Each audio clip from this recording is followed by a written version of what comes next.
Well, good morning. Let's see who is on here a bit early, and I don't usually do early live streams, but I figured someone might show up. Someone might need a little bit of encouragement before work, maybe. I don't know. But we'll see who shows up. If nobody shows up, then we'll just cancel it and move on forward with our morning. But got my cup of coffee in my little steel cup there that I got from working at Ace. But it says we got one viewer, but I don't see anybody. Maybe I should open up my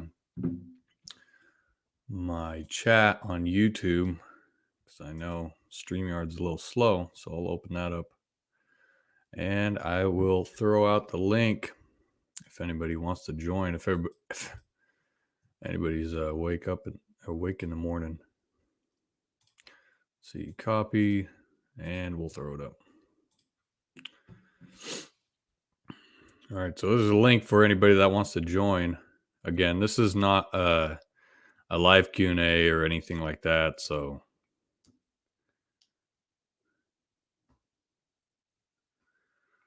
okay.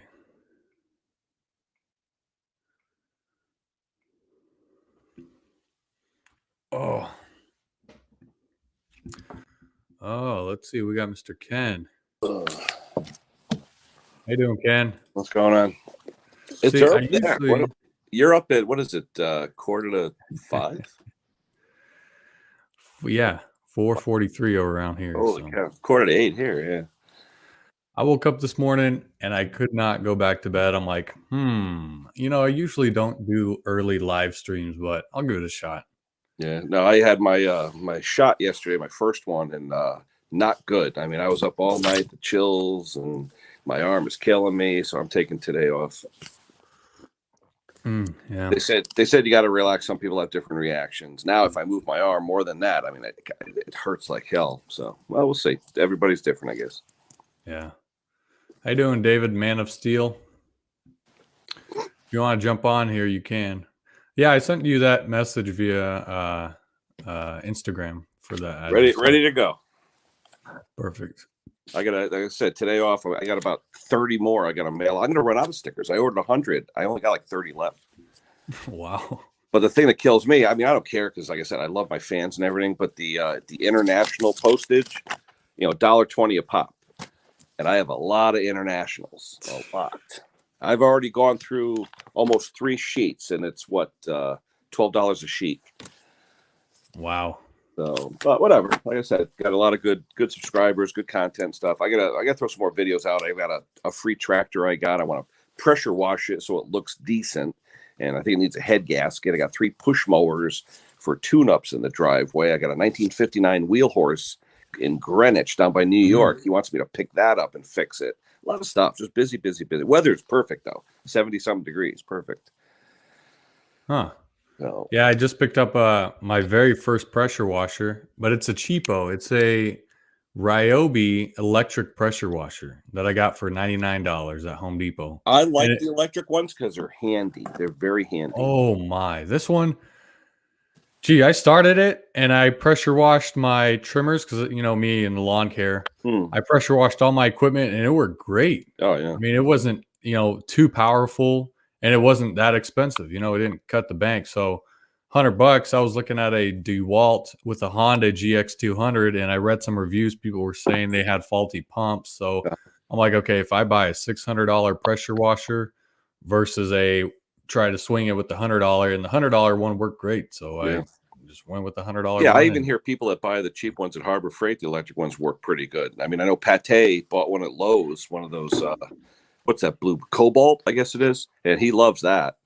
Yeah. What would be really killer is if they came out with a cordless one that worked off a dual battery or something, so that way you can take it anywhere. That would be killer.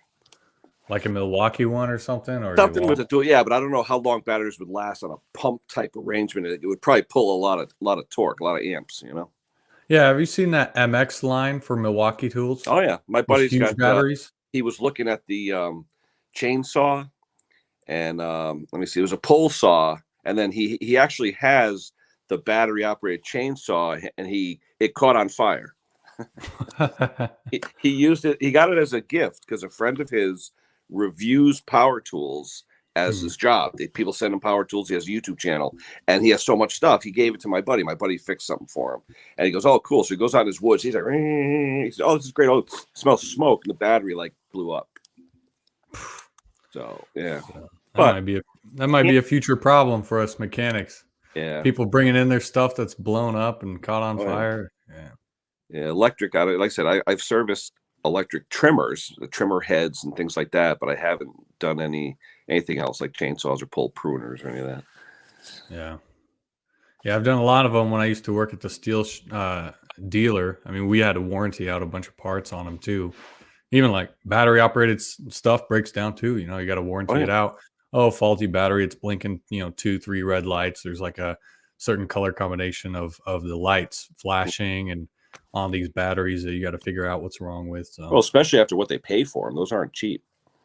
No, like you look at the unit, it's like if you buy the unit, it's cheaper than if you buy the battery and the charger. Yeah.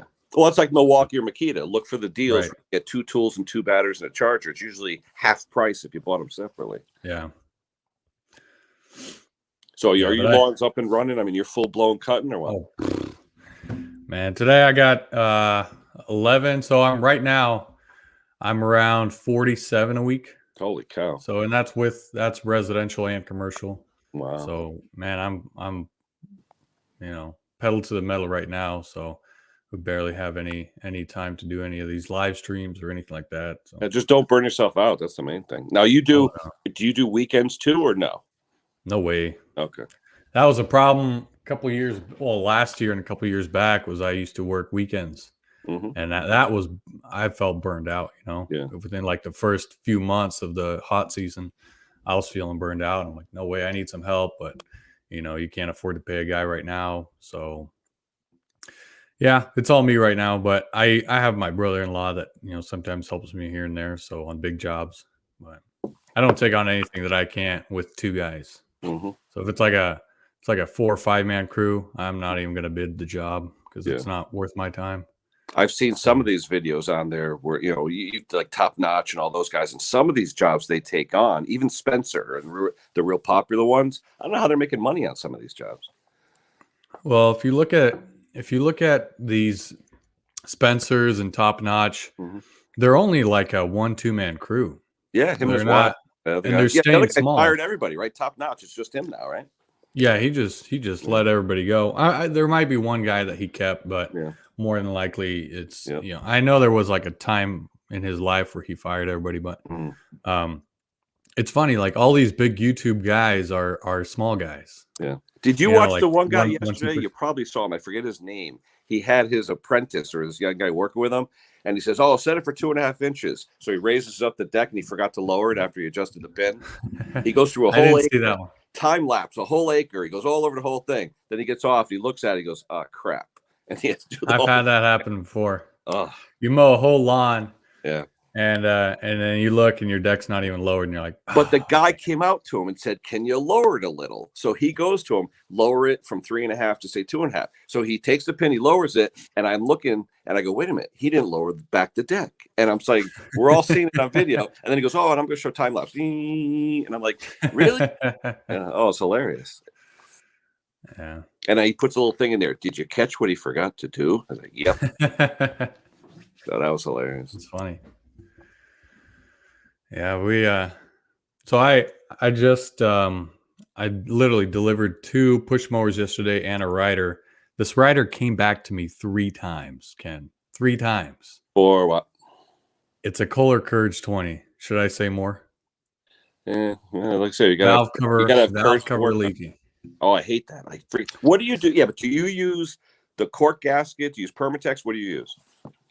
So the first time I tried using Permatex, did not work. Mm-hmm.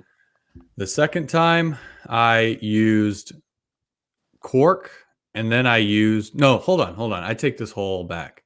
The first time I used just a regular cork gasket, and I torqued the bolts to spec. Mm-hmm. So I did everything to spec, right? Didn't work, leaked. The second one I used Permatex, and it still didn't hold up. Maybe I was doing something wrong, but Which who knows? Permatex though?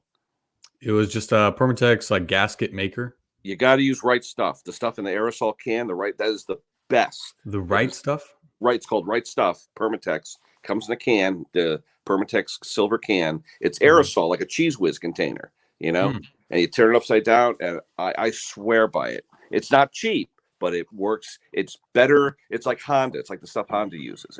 It's wonderful. Yeah, it's not cheap, but it's called Permatex Right Stuff.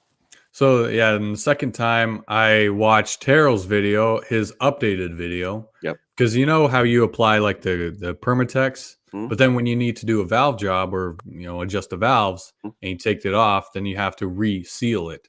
So what he did was it depends. If you glue the cork to the valve cover and just leave bare cork against the engine, it should come off once or twice. Yeah, and that was my third one. And it worked.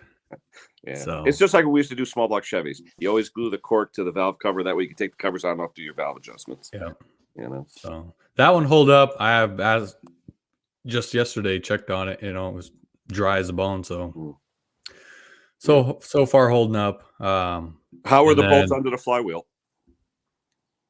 Were they lifted at all? Oh, the bolts? No, they were all tight. Oh, that's good. I usually, for the heck of it, when I work on those, I charge them an extra $10. I take the flywheel off, take the 3-4 bolts out, Loctite them, and put them back in, just to be safe. You replaced the gasket, the sump gasket?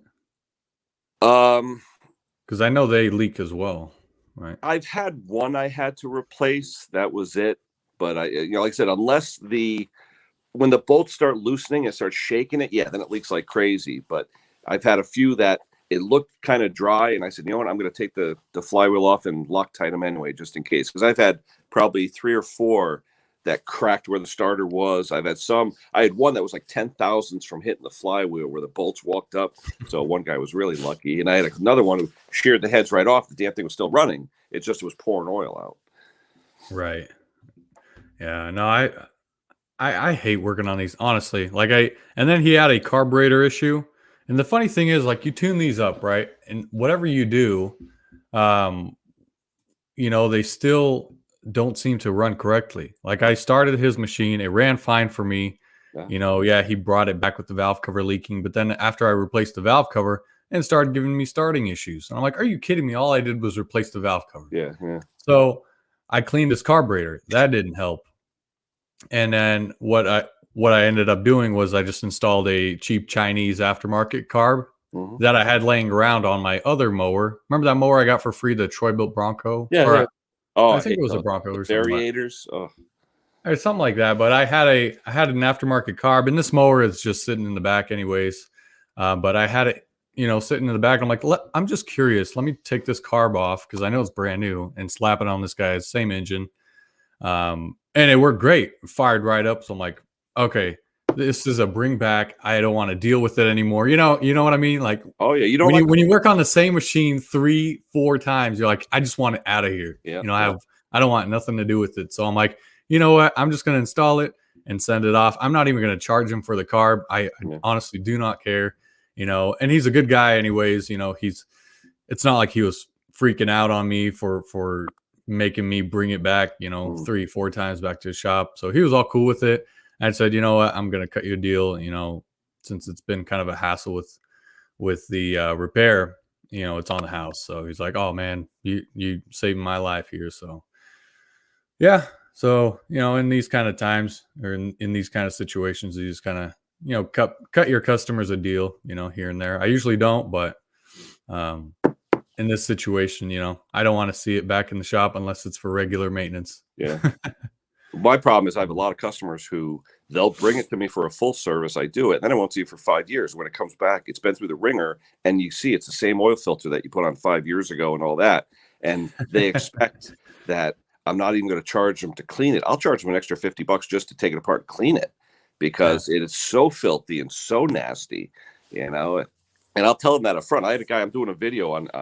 I have a video I'm working on now on quoting and using aftermarket and everything like that. And one guy, he's telling me, oh, I want you to tune up my Cub Cadet LTX 1050. I said, okay. I go, what does it need?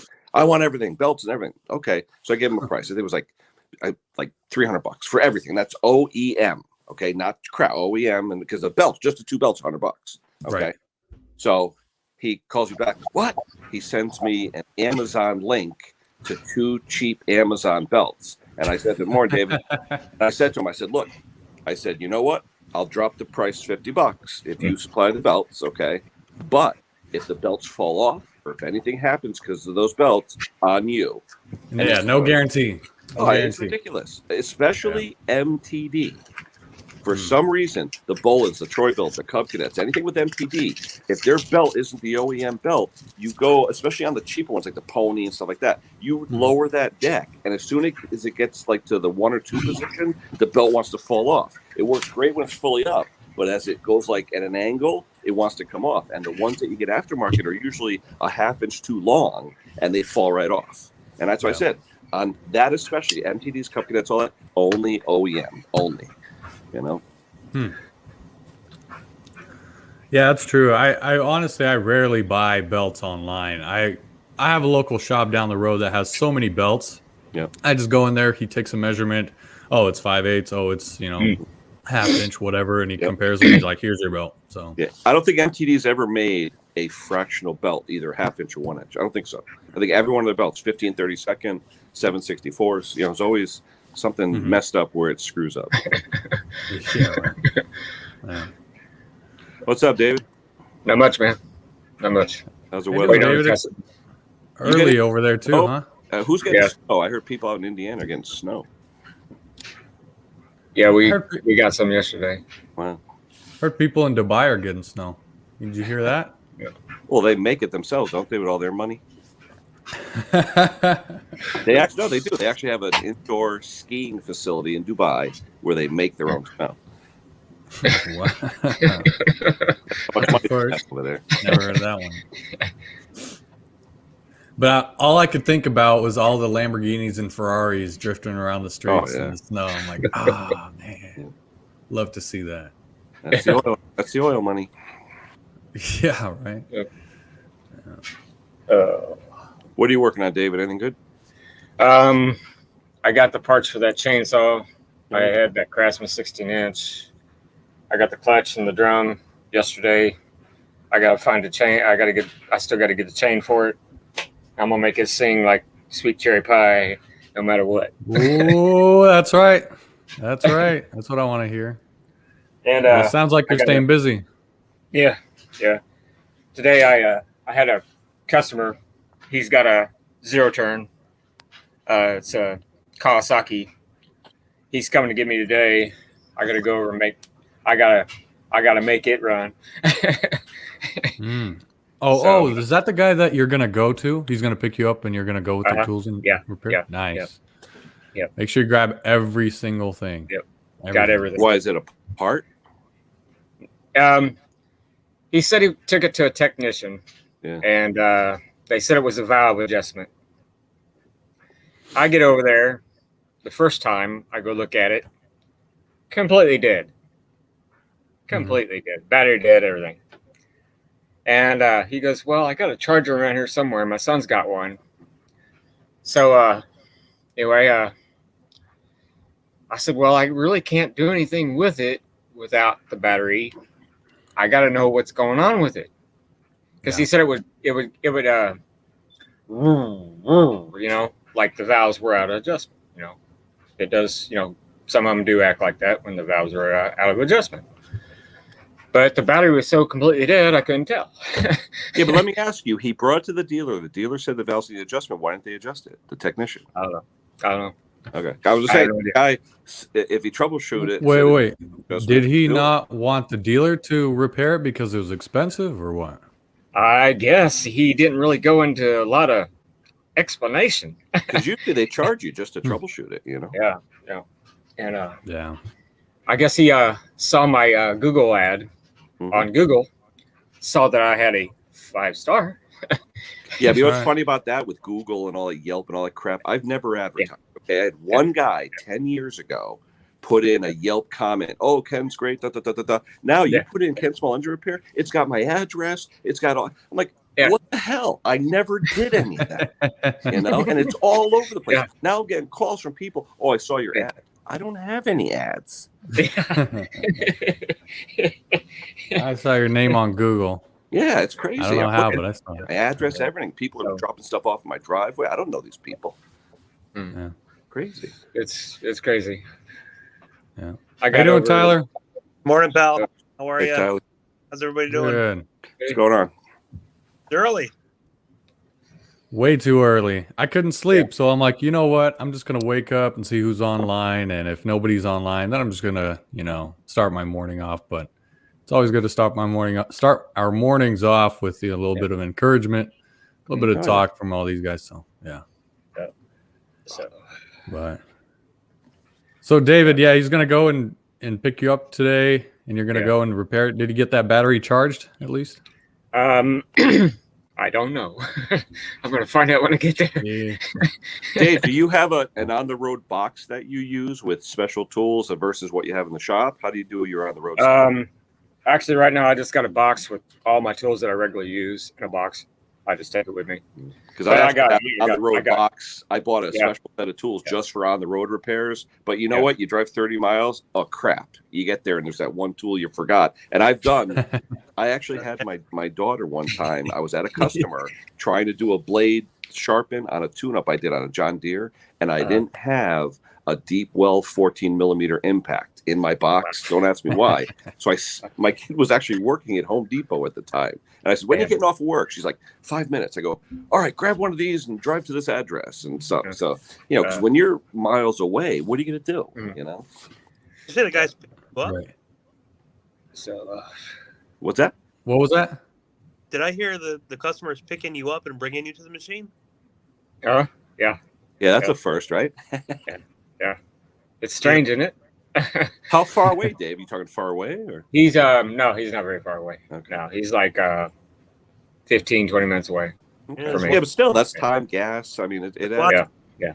He said he's gonna pay me for the first day that I came and looked at it, plus reimburse me for today to look at it, Well, just to look at it, see if I can get it running. He said Hey, if it's a at bone, least it's Kansas, so there's no hills. It's all flat. Yeah. Yeah. Yeah. You're a better man than me, man. I wouldn't do that. Hey, I And, do it, but you know what? Pay me. Yeah. That's all. he's he's I don't know, man. Just for that's crazy. I've never been What, sequestered like that? yeah. And I was like, man. Well, hey, you gotta do what you gotta do. You know, Yeah. if you can't, if you don't have a truck, if you don't have a Yeah. ride at the time, Yeah. any way helps for the client. Yeah. The client don't care. He'll come and Yeah. pick you up. Now, as you long gonna as video repair the any of it? machine. He knows I do videos and everything, Yeah. but I don't know if he'd be cool with it or not, or Well, you know what I do? I raise the price $10, and then I say, I'll take 10 off if you let me video. so. I wouldn't, It's David. be- Honestly, if I was in your position, I wouldn't. I'd be nervous. I'd screw something up. Yeah. Get it done and get. No, out don't of do there, a live, right? Yeah. Don't do a live. Then you're really in trouble. But he That's said, right. I did that one time. I did a live doing a repair, and the first bullet didn't start. And I'm like, oh, crap. I finally got it. Yes. But lives, when you're doing work live, yeah, that sucks. When you're doing work live, you better know what you're doing because you're gonna get called out for everything. Oh, yeah. Well, live, too, if you have to go grab a tool, what do you have? The audience wait for 5 minutes while you grab a tool? Even if you know what you're Right. doing, this. Yeah. Oh, yeah. Yeah. My did worst, ask me. whenever I do repair, the worst I hate it all the time, and I do it to myself all the time. How many times you drain the oil into a container, then you step on it or knock it over? I Right. can't stand when I do that. You put it into like a Chinese food container, a quart of oil, then you forget something. You turn around, you hit it with your foot, all over the place. Hey, Bruce Pender's videos are basically live repairs. Pretty much. You think about it. Yep. He barely does any editing. But I mean, he does editing, but Yeah. all of his videos are like 20, 30 minutes Mhm. long. That's the whole repair right there, Mm. And sometimes I like them, because you actually see what he's doing, seeing every little move that he's doing on the machine. So I'm just It's like- surprised because I've talked to him many times, and I said, Bruce, when are you going to start wearing gloves? Because he's always putting his hands in the solvent, and that stuff goes right into your skin. You got to watch that stuff. ooh.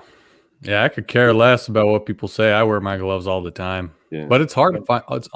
It was hard to find nitrile gloves. last at one year. point. I went to COVID. Yeah, Harbor Freight. Yeah, Yeah. I went to Harbor Freight, and they're like, we don't even stock them. We have them, but we weren't selling them because of the prices. The prices were just jacked up. It was like $30 for a pack of 50. I think everybody now is going to stock gloves for the next 5-10 years. Gloves, masks. Yeah. I got boxes of them. Yeah, I want some. Have you ever heard of Ravens? Those are some nice mechanics gloves. What are they? I think they're like 7 mil. Nitrile? Yeah, nitrile gloves. Yeah. They're like 7 mil. They're not those 9 mil thick ones from Harbor Freight. The 9 mil ones are nice because you can actually clean carbs with them before they kind of feel with dissolve those. You could actually feel. Rob, you can never clean really carbs feel when you're on small screws and stuff. Yeah, you can take the carbs apart with the gloves, but putting it back together, you have to take them off. I have to, like you said, feel them. Especially 2-stroke carburetors. Oh my, those little springs. Try to fit them in there with the gloves. No way. Don't you love when you watch a video and the guy does it seamlessly and just goes and it goes in like 13 seconds? You're like, how'd you do that? Yeah. Or the camera angles like from here, and he's like, "Here's how you put the spring in." Oh yeah. Phil, was that your ATV that you did the oil change on, or was that a customer's? I wish that was a good one. No, it's not mine. I know it's like my dream. I want one of those. Bad. Little TRX 680. Ooh. I mean, I looked at the prices for a new one. They're about $9,000-$10,000, but who has that laying around? That's a small truck. Not me. All right. Hey Phil, I gotta get going. I gotta go grab some breakfast. I'm dying here. All right, Ken, take care. Yeah, we'll talk to you guys Thanks for later. joining us. Guys. Take care. Take care. Talk to you later. Wow. Yeah, David, what time is he picking you up? Is he picking up in the morning, afternoon, or what? Right now it's like 7:09 a.m. right now, so probably around noon or so. Yeah. This time. Yeah. You say you know this guy at all, or just? He's a new customer. Yeah. I ain't known him that long. He said if I can't fix this motor, he asked me if I could do a repower, and I was like, what? Ooh. What? Yeah. No more. No more repowers. Okay. Well, like if you think about it, it's a Kawasaki motor. I'm assuming like a FR 691. Let's just that's what it is. Yeah, that's what exactly FR 691. Yeah, nice. That's so that's the same motor I have. A little bit of a challenge. Yeah. Yeah, a little bit of a challenge to take off the pulley underneath, but yeah. I mean, if it's just a repower, take that motor off, throw it aside, put a new one on it. Not too bad, but he asked me if I had to repower it. He asked me what kind of motor you should put back on there. I said, man, try to get close to what you got on there now, so I can directly fit the wiring on it, so we don't have to go and slice and dice and make everything nice. I don't like slicing and dicing, and I rather just Yeah, I mean, FR 691s, they're in the $1,000 range, so yeah. If you want, honestly, I would check compression on that engine. Yeah. If it's if it's a twin, then you're gonna have to check each individual cylinder when you do the compression reading. So it's gonna be interesting. But if it's just a won't start, then it's Oh, you said it cranks over. Yeah, it cranks over really, really slow, like it's like the valves or something's out of adjustment or something like that. I mean, I really didn't get to really hear what it did because the battery was freaking dead on it, and he couldn't find his son's charger, so I couldn't really do a real full diagnosis of what was really going on with it. Right. How bad are the valves to get to on those? Not too bad. from what I could see. I mean, they're right there. So You got two separate covers, right?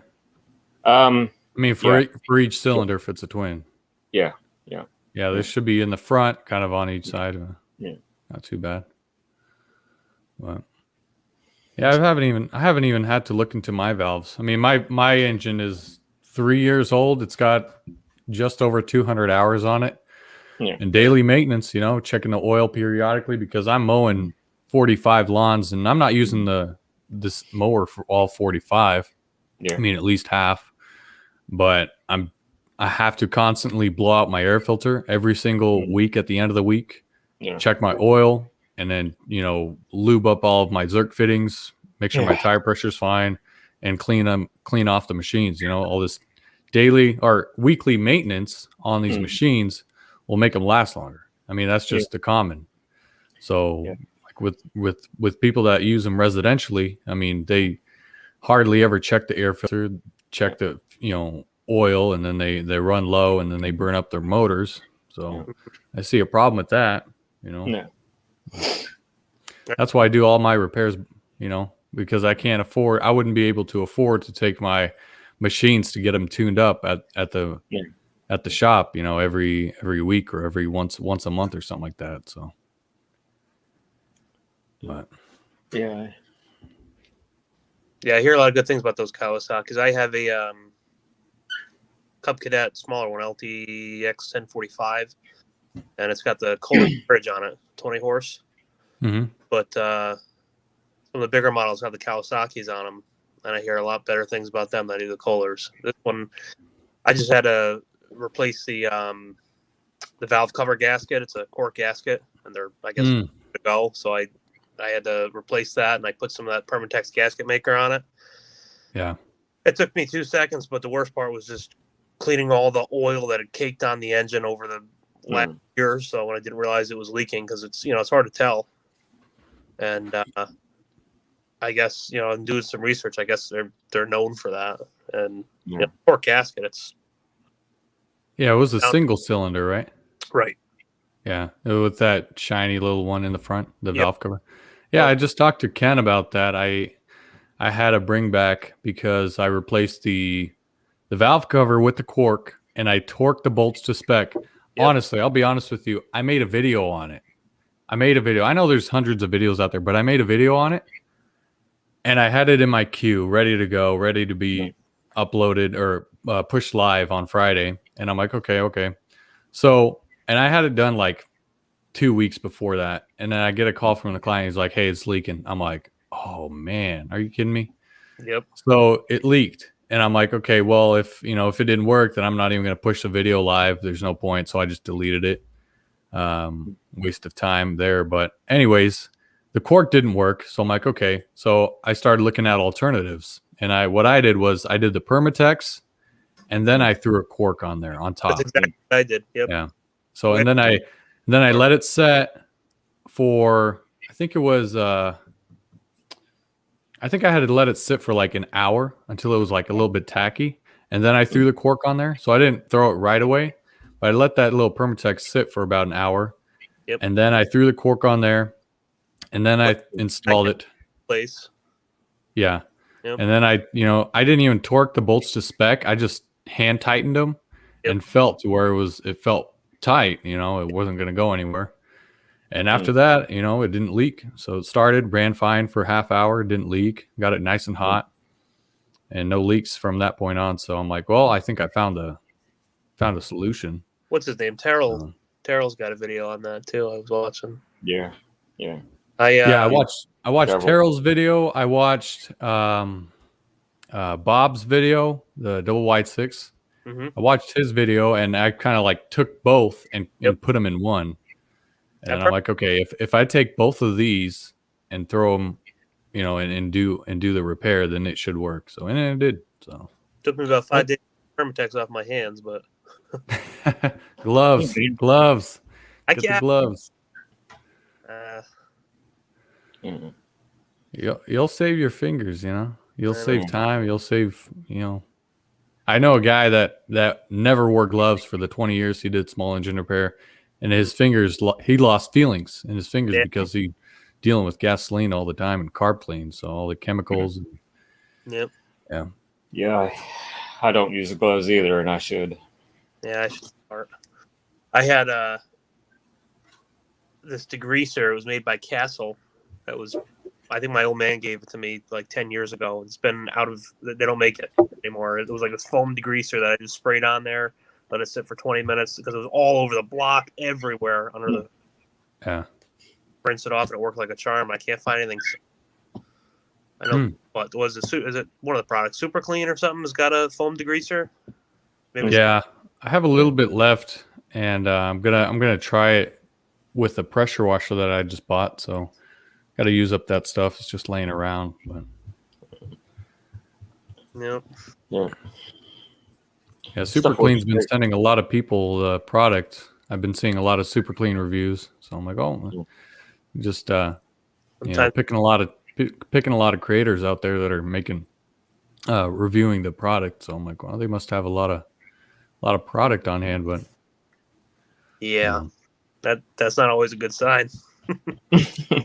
just yeah, I'm wondering like how cheap is it for them to make a bottle of solution? Probably cost them pennies, to make that solution, because they make huge quantities. And And with they it, sell the bottles for like $5.99 or $6.99 a piece. I'm sure with the pandemic, it's tough. Yeah, Cleaning products in general. right. Yeah. Yeah, I got about 10 lawns to mow today. Plus, I got a few sprinkler startups to do, and then I'm starting to work on. I got a Steel 031 that's in pieces. A guy gave to me for free, so I want to kind of put that all together. It's so dirty, and there's a bunch of dirty parts. So I'm thinking I want to put it together first and see if all of the parts are there, and then take it apart again and clean it all. But we'll see what I come up with. If I can like put it whole, I'm just going to display, even if it doesn't run, I'm just going to display it, clean it, wipe it up, make sure it looks nice and clean, maybe put a nice coat of wax on it just to kind of cover the paint, and throw it on the shelf. Just maybe use that as a part saw or something, but we might get a runner out of it. I'm not too sure. I know there's like an issue with the ignition module, but we'll see what we can figure out, because I know 031's kind of hard to find parts nowadays. I mean, this saw is it was made in West Germany. That's how old it is. Oh, wow.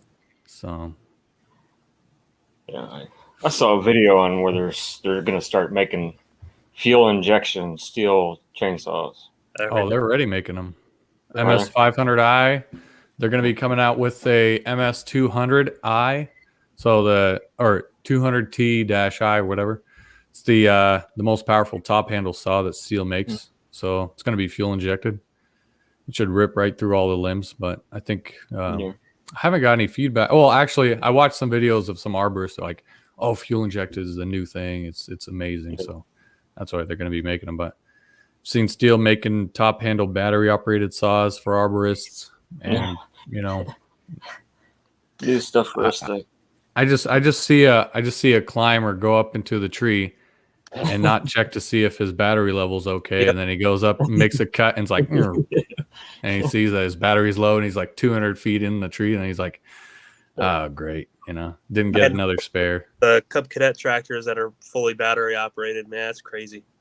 Yeah, But it's a big block and just battery.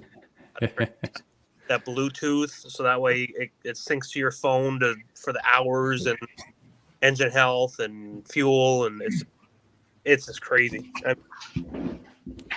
Nuts. Oh, battery operated's coming in strong. I want to see how well it does though with zero turns and riding mowers. Yeah. It's kind of self-explanatory with chainsaws and trimmers. They're mainly focusing on residential right now. They're kind of pushing towards commercial use, but it's more than likely, all residential for now. But like those, I think what was that, Greenworks or something like that? That's coming out with, or that came out already with a stand-on a battery operated mower.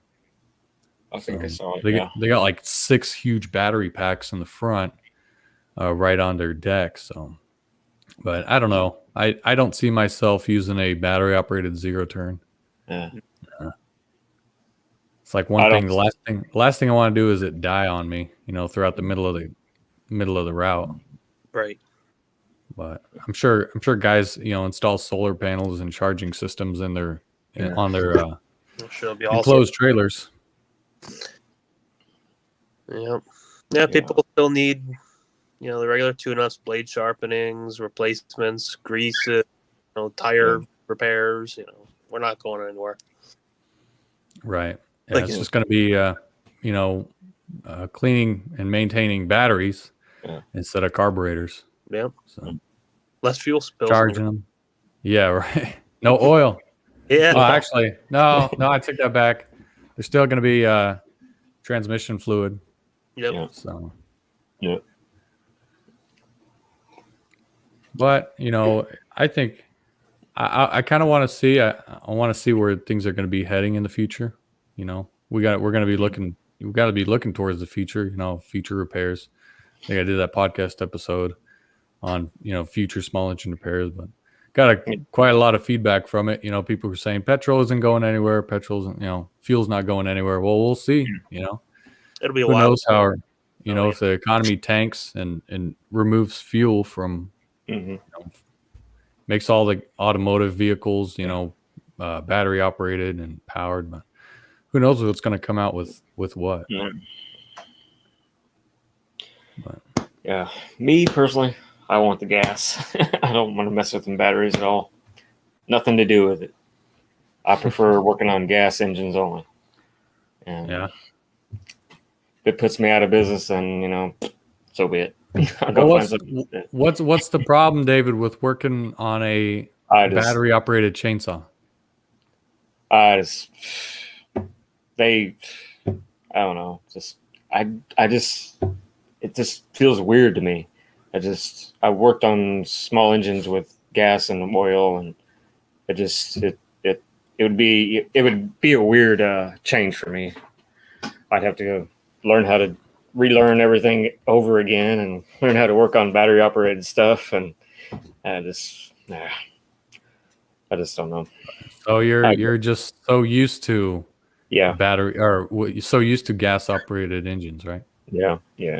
Well, the majority of it will still be the same. Just when you work on the saws, just rather than removing the spark plug boot, remove the battery for safety. Yeah. Take off that chain. That'll. I'd imagine that'll all be the same. Here's how I see a tune-up on a battery operated chainsaw. Take the battery out, charge it. While it's charging, you put bar oil into it. Make sure the bar oil is working. Flowing through, and then you sharpen the blade, or sharpen the chain and clean the bar. Make sure the bar is good. Maybe file it down or something. Make sure the sprocket's working fine. Grease it if it needs grease, and that's it. I mean, that's really make sure the chain brake's working. Yeah. Clean it up, and there's your tune-up. Electronic cleaner and stuff, Yeah. That's it's going to be. I mean, carburetors are cheap. We can keep those on the shelves. It's going to be almost impossible to stock batteries. Are so expensive. I mean, even just my Ryobi for my drills, I have the cheap Ryobi stuff, and it's like $60-$80 for a battery for an 18-volt, and it's just those. Frank Smith says, as far as using a battery operated item, only thing I will use is a leaf blower, and only able to get through the front yard before having to recharge it. So I wanna add to that, Frank. I have a Milwaukee M18 fuel battery operated blower, and I run an HD 12.0 battery on it, huge batteries. It lasts me all day. No joke. It lasts me all day. And I use it on my truck for all my lawns because it's so portable. You literally grab it, pull the trigger, and it blows air. So with loose grass on cement, it blows it right back to the lawn. So it makes cleanups you save time instead of having to take out the backpack blower, start it, or choke it, prime it, start it, make sure it has fuel, put it on, and go and blow. And it's super heavy, right? And there's no point of just using a huge backpack blower for a small driveway, just to clean off sidewalks. So with this little handy one, battery operated one, boom, squeeze, and pull the trigger and go. So, but I feel like with battery operated, some items like blowers are super convenient, but as far as like chainsaws, I have a battery operated chainsaw and I only use it to do minor limbing for clients. So if you take that chainsaw and customer says, oh, I just have a branch that's like 20 feet in the air, and you get a battery operated pole saw and just snag it, and that's all you're going to use it for, then you carry it on your truck, and have it, doing small jobs like that. I think battery operated is the way to go. But if you're using a machine that you're going to be using all day, gasoline for sure, hands down. So I use my Ryobi. Ryobi is an 18-volt blower. I use it to blow out the garage and blow out my mower deck when I'm done mowing. It works awesome. Not so much for your regular leaf blower stuff. That's I'm partial to gas, but again, it's only 18 volt. It's puny. It's barely even. Yeah, I use that battery operated blower to blow out my shop every day. Oh yeah. It's real nice, real handy. You don't have to sit there and try to start it. So I do have handheld blowers, steel blowers, I do have a BR 700, but I have the BG 86s. And then I got a SH86. The bearings are going bad on it. You just hear a bunch of cracking every time you start it and rev it. It's just crack, crack, crack, crack. But it's ready to go. But it was an old warranted item. But I think it's great to have something that's real portable, real handy. So Kenster's Mo Shop says, "Morning, Phil. How you doing, Kenster or Ken?" Yeah, I think this is the first time I see Kenster's Mo Shop. Welcome. Thank you for joining on here in this Wednesday morning. But I figured I'd jump on here and talk with you guys. I usually don't do this early. I know for most of you. Hey, Tyler, what time is it over there? 8:29. Oh, 8:29. Okay. Yeah. So you're 3 hours ahead of me. Yeah. New York. I went from my part-time job to my full-time job, which thank God is from home right now. But I worked last night on the ambulance, and I work until 5. Oh, okay. So I was up barely alive, barely a pulse. Ken says Olaya, Washington. I'm in Spokane, so not too far away. Was it like 6 something there? It's 5:30. 5:30. I got up at like 4, and I'm like, man, I cannot go to bed. So figured out, hey, it's going to be an early one today. Yeah. So. Yeah, I got up about 4 this morning. So I get up with the chickens. Get up with the rooster crow. And I'm a person at all. In fact, that's what I do about 90% of my small engine work. It's like after the kid goes to bed at and the wife goes to bed at like 10, 11 o'clock. I'll be out there till like 2 a.m. How do you run machines? Well, I'll get them all back together, and then the next day I'll fire them up. But if it's something, short, it's in my garage. I'm not that, I don't have that many annoying neighbors. So I get it. And I'm far enough away from most of my neighbors, so. Yeah. I can just see you, Tyler, cranking up that chainsaw at 12 in the morning. Just, bah, bah, bah, bah. Well, I'm trying to move out so they can help. Yeah. No, it's that's mostly what I'll do is I'll put them all back together and everything, and maybe I'll test it for a second, and then the next day I'll really, test it. But yeah, I usually try to cut cut work time at 6 p.m. Usually I work 8 to 6, but yesterday it was from 6 in the morning to 8 in the evening, and I was just exhausted. Yeah. Finished off with had another live call with a guy named Chris. He called me and he said, hey, I'd like to talk with you.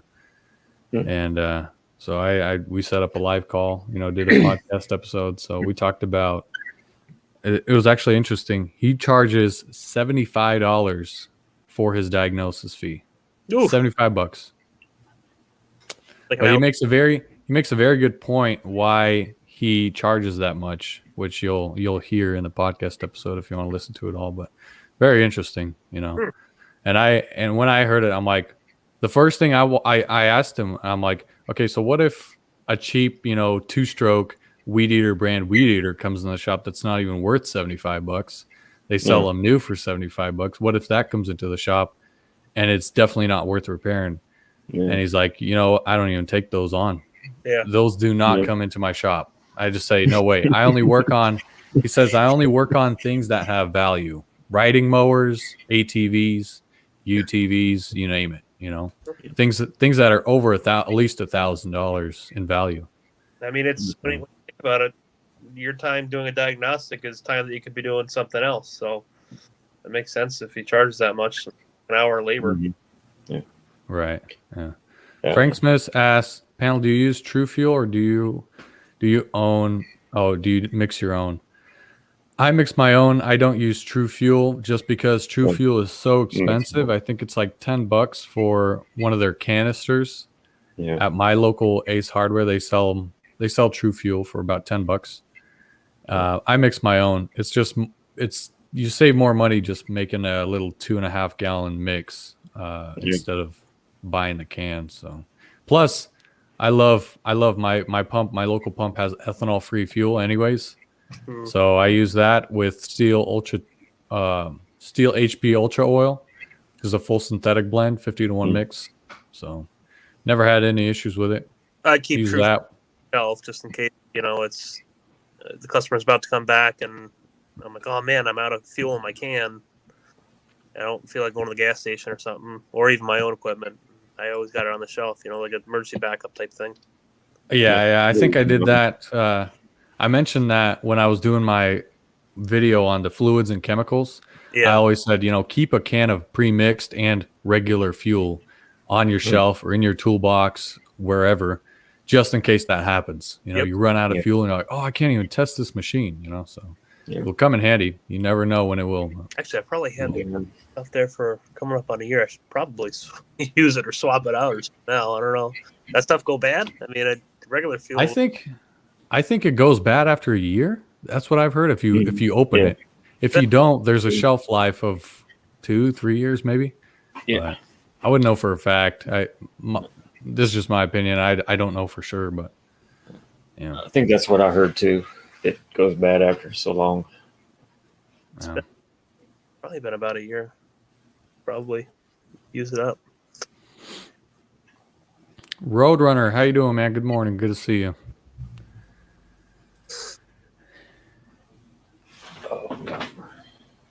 Yeah, I think they claimed to use ethanol-free fuel in their containers. I would expect them to be using ethanol-free fuel.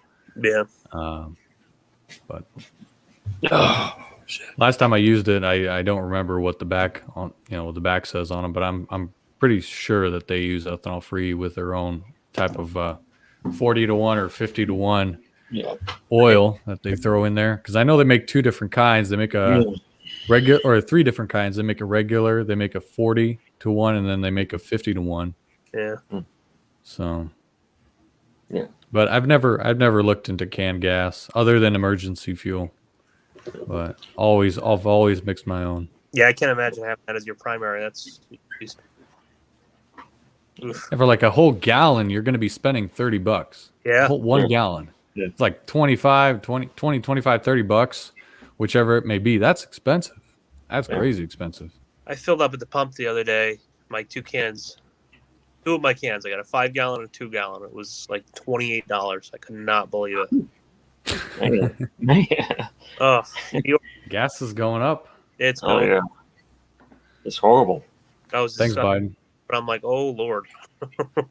Yeah, right. What do you got? What mix do you guys usually use? 50 to 1 or 40 to 1? I always use 50 to 1. I've never had any 50 to 1? issues. Yeah, so I've heard a lot. I know guys that use 40 to 1 and their muffler screens get clogged all the time because they're running too rich. So especially like landscapers, they just eyeball everything. You take the gas out of their two strokes and it's dark green, or dark blue, whichever it may be, whatever oil they're using. You're like, dude, what kind of ratio are you using? Oh, I'm just whatever we got, we just dump in there and throw the fuel in there and shake it up and use it in our equipment. I'm like, well, your spark arresters, you're bringing your blower back every week. Same problem, spark arresters clogged on your blowers. You gotta lay easy on that oil. Yeah. So, but I've only had like one spark arrestor clog up on me, and it was barely clogged using a 50 to 1 ratio. So Yeah. I never had a problem. Hey Matt. How you doing, Matt? Hey Matt. I'll send out a link again. I'll see if anybody wants to jump on or not, but stickers are here, setting them out soon. Awesome. That's cool. Cool. Ken's back. Oh, Ken says one of my customers eyeballed it. Good for 2 years, then leaned out. New short block. Yes, sir. Yep. I'll do it.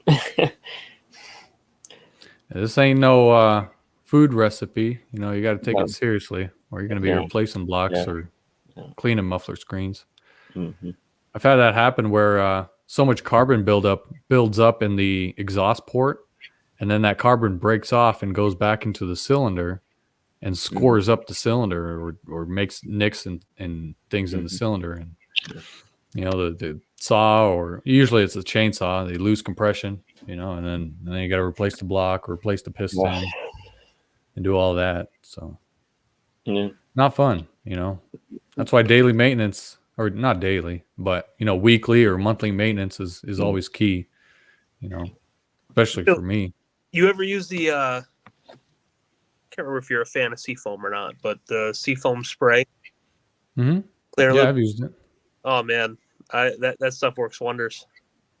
Yeah. I've used the Seafoam, the actual additive for years, but I just ordered last month the spray can, and I mean it's amazing.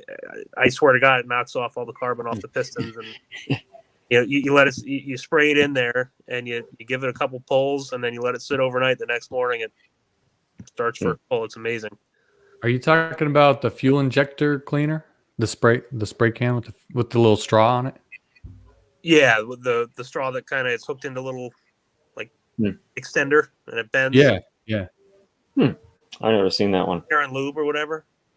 Have you seen which I've never done this, but have you seen what's his name? Chris Fix's video when there's an old video where he takes that lawnmower and then he slowly pours in the seafoam into his intake of the carburetor.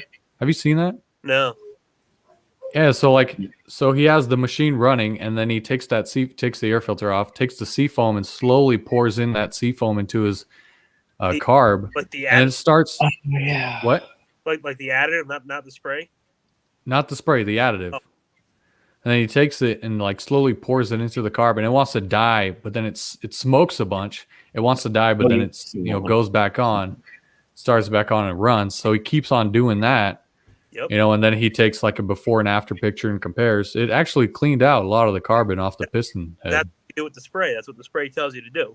Yeah. And it dies and it smokes, and then it burns off the smoke and knocks all the carbon or whatever off, and then you let it run for 10 minutes and you're good.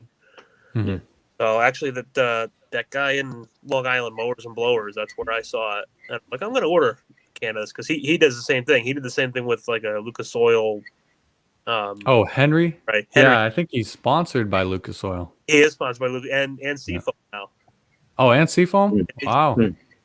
And and he's done that with both of those, and actually one of which he could not figure out why the engine on I think it was a Craftsman or whatever it was, push mower, and he did the same thing with the Seafoam. And the next day, all of a sudden, he's like, I just dumped a third of a can of Seafoam spray into the spark hole, and the next day it was fine.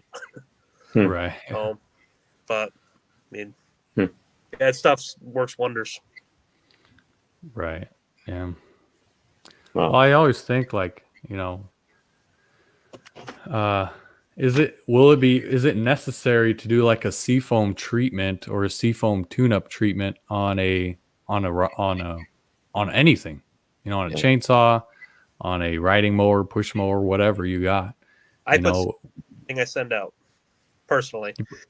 It's just going to lube whatever jets there are. I mean, I don't know if do you add Seafoam into the gas and oil? Not the oil. Why not? I don't know. You can, right? Yeah.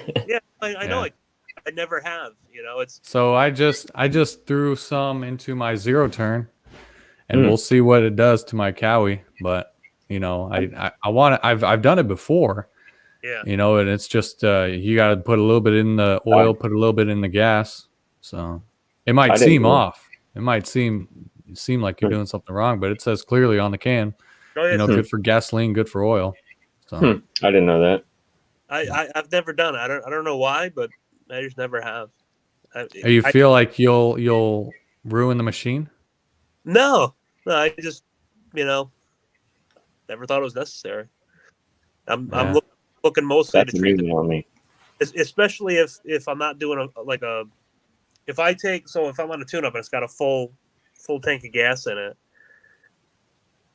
I'm not necessarily, a lot of the times I'll do a complete fuel flush, but sometimes I'll take it when it first gets there, take a little sample, and if the fuel looks good, I'll keep it in there, and I'll just add a little bit of Seafoam just in case, if it's not ethanol or whatever, and even so, sometimes I'll mix it right into my gas. I don't know if that's recommended or not, but the most it's going to do is lube up the jets and push stuff through, and I've sworn by it for the last couple of years. Yeah, I love Seafoam. I've honestly, I'll be honest with you guys, I've literally resurrected some machines just by using Seafoam. Yeah. You literally pour some in there, you get a snowblower and it literally won't start, and you just pulling on it for days and won't start, won't run. You take that Seafoam, all you do is pour it in there, try to start it. If it won't start, come back the next day. It'll start right up and run. It'll run a little bit poorly. I mean, the carb needs to be cleaned, but it'll break whatever it's got in there in those jets and at least run a little bit for you. But I feel like it's not the proper way of doing any type of repair. You're trying to repair it with a can of Seafoam. That should never be the option. Right. I feel like if a machine's surging and you tell the client, I've added some Seafoam, it should go away, well, it really won't go away. It might, but it won't go away. Just clean the carb and add some more Seafoam, put fresh fuel in it, and send it your way. But well, like I said, anything that's in my shop, I'll send out with Seafoam in it. But obviously, that's my first line repair, right?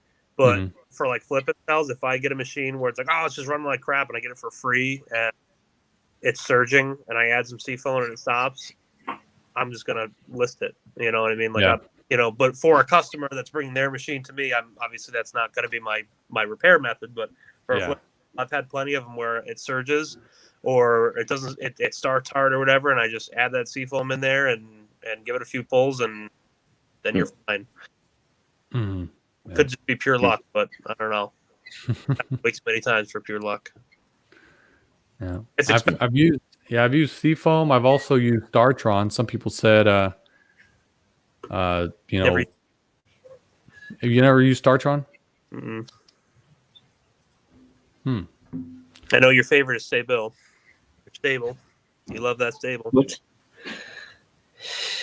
Can you fix my Stable is not my go-to. I don't think it ever will be. But nope. I did order a 6 cans of Carb Clean, which I gotta say, Carb Clean works fine. The Carb Clean that Stable makes works fine. You know, it's the same thing as, you know, B12 or any other carb cleaner out there, gum out. But I like gum out as my go-to. But I mean, carb clean's carb. You know what I mean?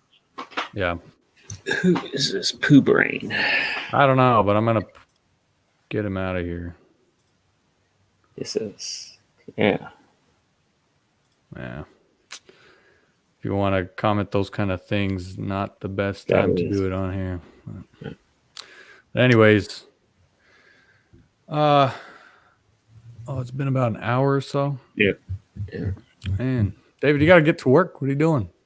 Yeah, I got to get down and get my laundry finished up and get the rest of my tools together for the day. And Frank Smith, I would say 80%. Yeah, that's true. At least. Oh. And 90%, I would go probably about 90% are fuel system related, whether it's carb or or. Yeah, I'd agree. And again, 90% of the time you can simply find out what's wrong with it if you do compression check, spark check, and then fuel check. You know, all those three right there will get you to where you need to be. You know, they'll solve your problem. So Absolutely. Matt says, waiting on that carburetor on the Echo GT 200R. I'm working on. Nice. Well, all right. I think it's been enough, but I got to go set up as well. Get things set up, get the mowers primed for the morning, get all my trimmers running before I head out. Get my trailer hooked up and do all that before I head out. So I appreciate you guys. Good talking today. You know, we appreciate every one of you, all your guys' support, your likes, shares, comments, everything that you guys do to support the channel. We appreciate it. Thank you, Tyler. Thank you, David. Thank you, Ken, as well. I know you jumped on here for a little bit. I don't know if you're still on or not, but appreciate you guys jumping on, talking, and hope you guys have a wonderful day. You too. All right, guys. Have a great day. You take care. Yep.